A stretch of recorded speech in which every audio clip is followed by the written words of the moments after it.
10 generations of iPhone, and it all culminates to this one, the iPhone 10.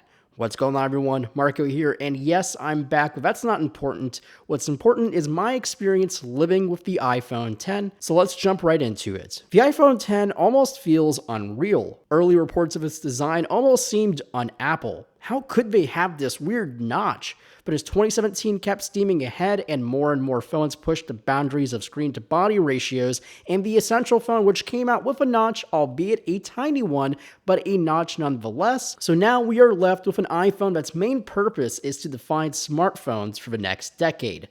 Now, Apple has embraced the iPhone's design and 100% of that notch. It's housing new sensors for one, and it's being implemented as a design UI element to store useful information, but at the moment, the notch is in a pretty poor state of utilization. You see, the notch right now is being used for a couple of things. On the right-hand side, you can pull down your control center, but anywhere else is notification center.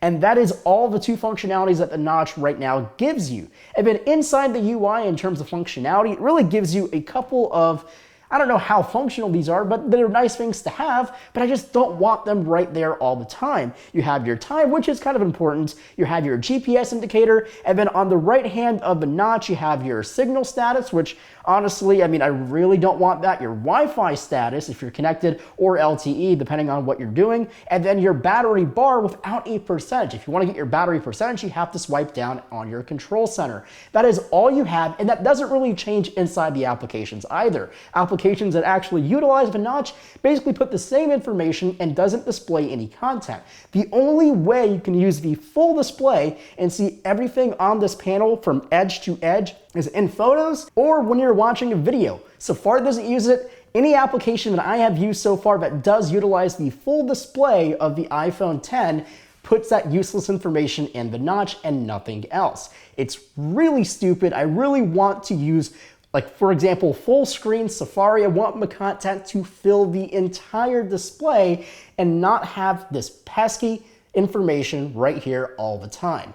Just my 2 cents. Now you might be wondering, why would I even want to have a full screen experience? Well, this display is so dang good. It's Apple's third OLED display in a product, but it's its first OLED display in something running iOS. What are the first two, you ask? Well, Apple Watch and Touch Bar. It's high in pixel density, surpassing the 326 standard norm of Retina to a 458 ppi with this new Super Retina HD display. It's insanely bright too at 625 nits, but it's not poppy or deeply saturated like Samsung counterparts, even though this panel is sourced and built by Samsung. Apple, though, would like to remind you they did all the engineering and calibration in-house, and it honestly shows. The only downside of this display is the absence of ProMotion. If you've never used a display for 120 Hz refresh rate, don't, because it will ruin all other displays for you. Also, with a technology like OLED, there's always a risk of burn-in, and yes, even the iPhone 10 has that infamous blue color shift at off axes. It's just the technology, and we'll have to learn to deal with it. And before you comment, Marco, OLEDs are notorious for low refresh rates. Well, yes, I do know that.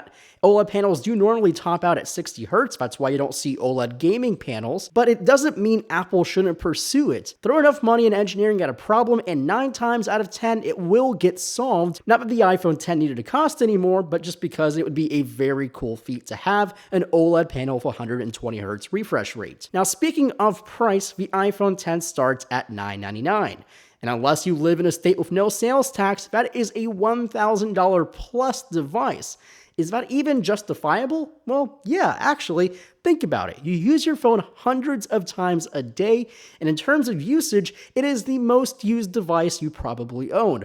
More than your computer and tablet and TV probably combined. But Apple doesn't skimp on the specs when it comes to your money.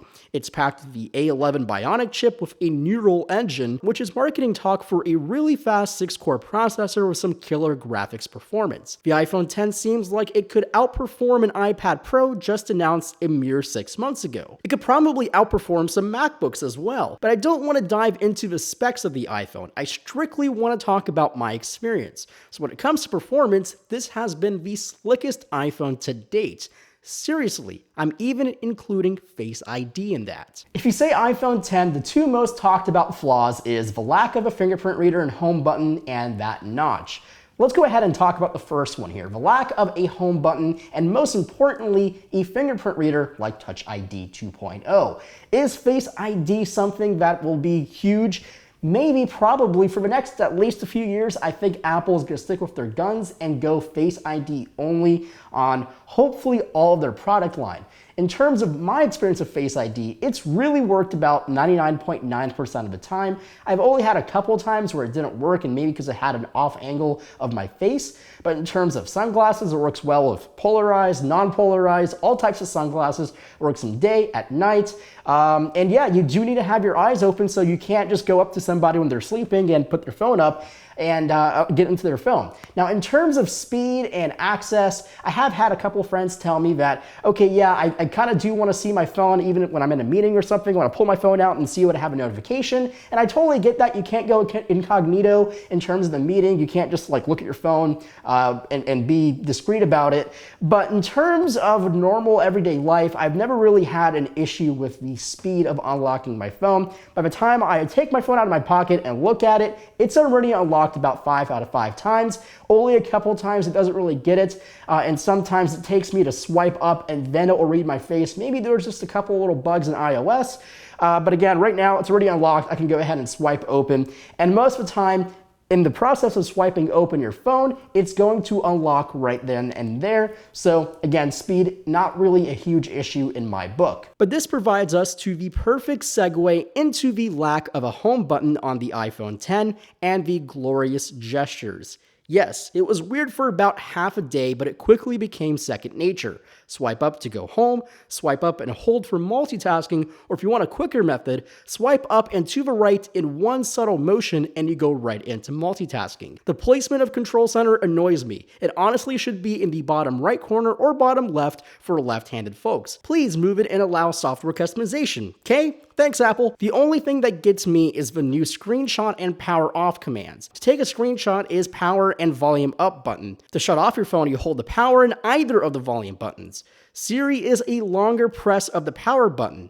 But here's the annoying thing. I have taken so many accidental screenshots, mainly when I wake up, funny enough. I have tons of screenshots of my alarms going off in the morning. So other than those quirks, the iPhone 10 has been a joy to live with. The camera is amazing. Photos are vibrant and so full of detail. 4K at 60 frames per second is amazing too, and having that HDR and P3 wide color gamut built into the iPhone just brings out new life to your photos. Portrait mode is great. Portrait lighting is crap. Honestly, the iPhone 10 is hands down the best mobile camera I've ever used, but I've never used a Pixel 2, so take that with a grain of salt. Battery life. Well, if you really want a lot of battery life, this is not the phone for you to buy. You need to go buy the iPhone 8 Plus or the 7 Plus, whichever Plus model you want. That phone has the best battery life of any iPhone.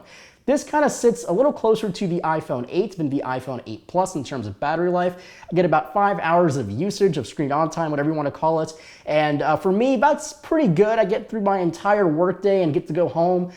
Sometimes, I charge this in the car. I charge it when I get back home. I have wireless charging pads, so, I just drop it on there and it charges really slowly. But it does charge. I don't have to worry about the battery life. But again, if you're looking for the most extreme battery life, you need to go over to the iPhone 8 Plus. But if you want the most cutting edge from Apple, then, honestly, this is the only phone that is in their lineup that will fit that bill. It's a very, very advanced phone in terms of style and courage, whatever you want to call it. If you want the best of the best from the Big Apple, then the iPhone 10 is definitely the phone for you. And you probably aren't watching this video for buying advice because this phone is most likely already in your pocket. But for me personally, I think the iPhone 10 is the best iPhone, not only from a quality standpoint, but just from an overall packaging standpoint. It's a futuristic phone with a bold statement. Yes, the notch is a little annoying sometimes, but honestly for me, it is kind of a hallmark thing now. Like, this will be the hallmark of all iPhones for